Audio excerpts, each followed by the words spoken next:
इचलकरंजीसाठी मंजूर झालेली रेल्वे खासदार आणि आमदार या दोन्ही लोकप्रतिनिधींच्या अनास्थेमुळे रखडली आहे असा आरोप रेल्वे कृती समितीचे निमंत्रक अजय जाधव यांनी केलाय।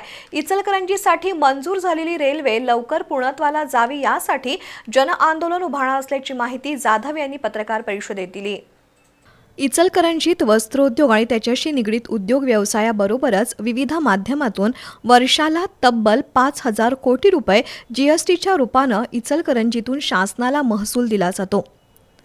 त्याचबरोबर प्रवासी वाहतूकही मोठ्या प्रमाणात आहे। मात्र रेल्वेसाठी इचलकरंजीकरांना हातकणंगले, कोल्हापूर अथवा मिरजेला जावं लागतं।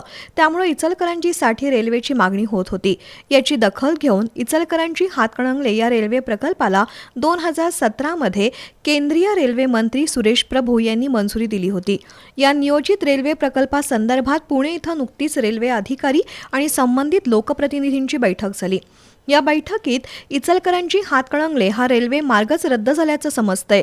खासदार आणि आमदार या प्रश्नी निष्क्रिय राहिल्यानं आता जनतेतून उठाव होण्यासाठी टप्प्याटप्प्यानं आंदोलन हाती घेणार असल्याचं कृती समितीचे निमंत्रक अजय जाधव यांनी सांगितलं। यावेळी रमेश शर्मा, नंदू बांगड, धर्मराज जाधव, बाळकृष्ण तोतला, मारुती पाटील, पांडुरंग पिसे, मनोहर जोशी, संदीप ठोके, अशोक पाटणी, संतोष अडसुळे, संजय चिनके, दीपक पंडित, महेंद्र जाधव उपस्थित होते।